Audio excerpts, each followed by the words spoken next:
Hey everybody, Daniela here. I wanted to make a video about modesty. So I've had a lot of people asking me questions of, why I'm dressing modestly now, why I'm covering my hair now that I'm married, things of that nature. And so I really wanted to talk from my heart about modesty because it's something that's very, very precious and really dear to me. Many of you that know me know that I did not always dress modestly. And so, it's a very big and distinct change. And so I wanted to talk about it publicly so people can kind of understand where it comes from and the importance of it, whether you're Jewish or not Jewish. I just really want to make a challenge to women about modesty. And so I wanted to talk about my why and why I decided that modesty was such a big deal and why I've taken it on. And for me, I had kind of a light bulb moment. So as I was going through the conversion process with Judaism, and I was taking on modesty and, by choice choosing to be more modest, I started having completely different experiences. It was very eye-opening for me. And so one really big moment for me was this gas station. So there was this one gas station that I always went to, and I was always getting gas, and there was a guy that was almost always there when I went, and he was always hitting on me and making, in not necessarily great comments about my body, about this, about that, different things like that. And so always hitting on me, hey mama, what's up, this, that. And I remember that I walked in and I was completely modest, and this same guy, he held the door and he's like, good morning, ma'am. And he held the door, and he clearly didn't recognize me because I was dressed differently. I wasn't in my tight jeans and my shirt. And I remember that I was treated completely different by being modest.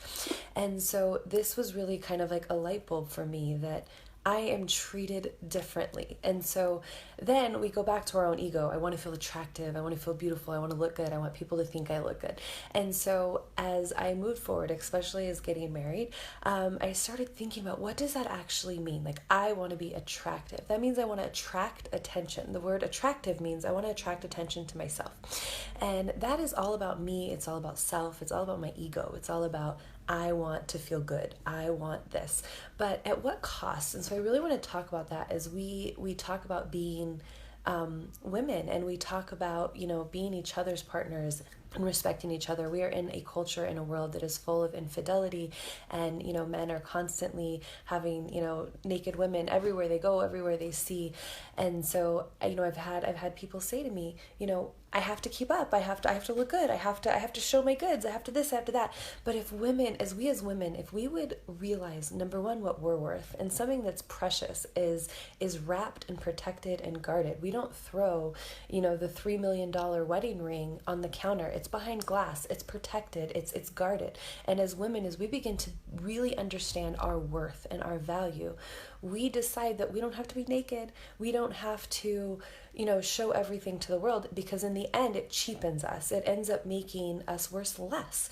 And, so that moment for me of realizing that guy that, was once hitting on me and hey baby, held the door and said, good morning, thank you, ma'am, and held the door for me. So it really was kind of eye-opening for me to see that when I dress differently, I'm treated differently, and I attract a different crowd. I attract a different quality of people than I do when I'm dressed in modestly. And so I really want to put a challenge to women, especially, married women and young women that are seeking to be married, that we are not running around trying to attract someone else's husband, when we are not trying to draw attention from someone that's not necessarily supposed to be looking at us. We have a world full of people that are unfortunately being unfaithful to their spouses, and they're constantly being tempted. And, so I really want to challenge women to step up in the level of modesty, and instead of our own egos of wanting to feel good or feel attractive, we want to respect that other woman's husband. We want to respect that other woman, and making sure that we're being modest, and that we're guarding our own husband's eyes, and we're guarding other people's husband's eyes, so that we are not causing other people to sin. And so when I really started realizing the importance of modesty is more important than my own ego, it's more important than feeling good about myself, because the sacredness of someone else's marriage is more important than me getting an inappropriate comment from someone. And so I really want to talk about what that means and how important it is for us to take that next step of loyalty, to other women and to our spouses, of being modest. So attractive is attracting attention. So as a married woman, should I want to be attractive? Should I want to attract the attention of people other than my husband? And so I have a lot of friends that'll ask me, but I have to look good, because if not, my husband's looking at all these other women.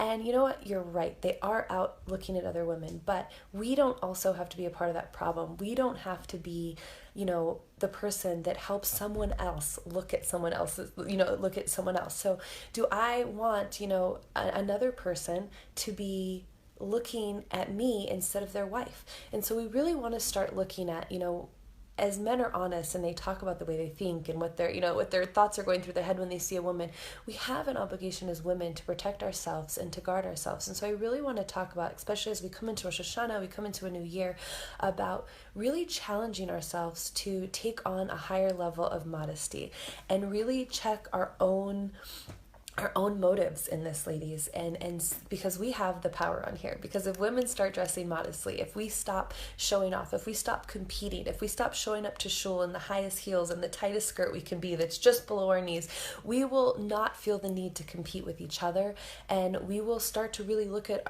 why do I want to feel attractive to other men? Why can't I be attractive to my husband at home? Why can't I wear those heels and that tight skirt and my hair done very nicely? Why can't I do that at home? Why am I doing that out in the world where other people's husbands are looking? Why am I doing that in a place where it's causing other people to struggle when they don't have to struggle? And so any woman that's ever been through the heartbreak of their husband cheating on them or infidelity will explain the absolute utter pain. I went through it in my first marriage, and it was probably the most painful thing I've ever gone through. And it made me question my worth as a woman. It made me question, was I good enough? Was I pretty enough? Was I beautiful enough? Was my body good enough? All of these things.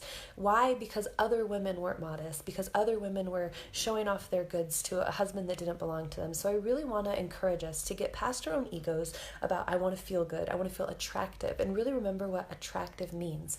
And really challenge you guys to take on a higher level of modesty and take on a level where we're not just respecting ourselves, but we're respecting others, and we're respecting that we are sacred and we are holy. And that my goal should not be to attract the attention. And so when we look at Jewish law, it talks about having our shirts below our elbows so that nothing can show and no one can see up our shirt. Having our collars high enough that if we bend over, we don't have to worry about things showing or people having thoughts. We have our skirts that are long enough. And, trust me, a few years ago, I was wearing skin-tight pencil skirts and skin-tight dresses, but they were within halacha, so I thought. And as I started to really, really pay attention and realize, am I doing this to say I'm keeping a law? Am I actually understanding the spirit of modesty and understanding that we have an obligation to keep other people safe, and we have the obligation to protect not just our own marriages but other people's marriages? And so I really want to encourage everyone to take on a higher level of modesty as we come into Rosh Hashanah and go through our wardrobes and see, do I wear this because I feel attractive, because I'm trying to attract attention to myself, or is this something that's beautiful? Is this something that is respecting myself? Is this something that's respecting my husband? Is this something that's respecting other people's husbands and other women? If I look in the mirror and I'm like, wow, I look really great in this, is this something that is actually helping other women, or is this something that is causing other men to struggle? Is this causing men to look at us in inappropriate ways? Our men have such a challenge in this generation with videos and TV and naked women everywhere. We don't have to add to that. We can raise that standard, whether Jewish or not Jewish, of respecting each other's spouses, of respecting each other, and making sure that we are keeping the highest level of modesty, and that we are, we're making sure we're covered. We're making sure that we are not showing to the world our goods, because we're not for sale and we're not advertised and we're not something cheap. And I heard a Rebbitzin once give a beautiful analogy of the Torah. The Torah is something that is so sacred and so precious, and it is wrapped and it is covered and it is protected, and then it's put in a beautiful casing, because it's not meant for just anyone to see. It's not meant for anyone just to hold on to or touch or grab.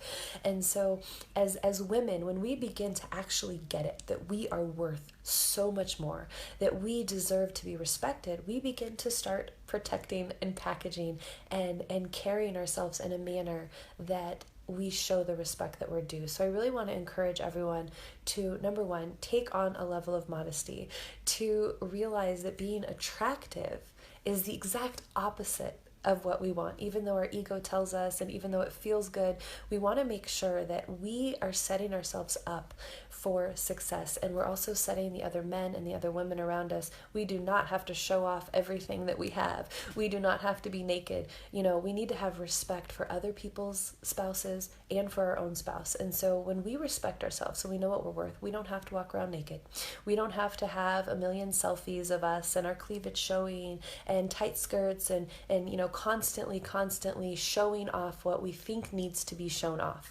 When we know what we're worth and we know what God created us for, we stop showing off, because we realize we don't have to show off. And I think this is the mistake that so many women make. We think that our worth, and unfortunately culture and society today teaches us, I've got to show it. I've got to sell my goods. And I tell everybody, you do not see Maserati, you do not see Rolls Royce advertising in magazines. They don't have to. Why? Because everyone knows the value of a Rolls Royce. Everyone knows the value of a Maserati.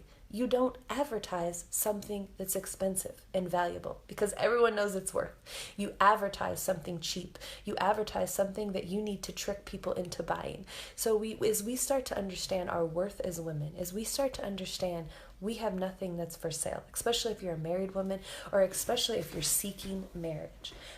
When this shifted for me, I remember I was reading a rule about women putting their hair up in public under Jewish law. And it was a week before I met my husband. And I was like, I can't put my hair down. And any of you who know my hair, I love my hair. It's big and curly and pretty. And I was like, I'm about to meet this man. I like him. My hair is going to be down. I have to draw attention. And so I remember sitting and looking at this law and realizing, am I going to choose modesty or am I going to choose to look good and feed my ego? And so what I did is I made the decision that I was going to put my hair up when I met my husband.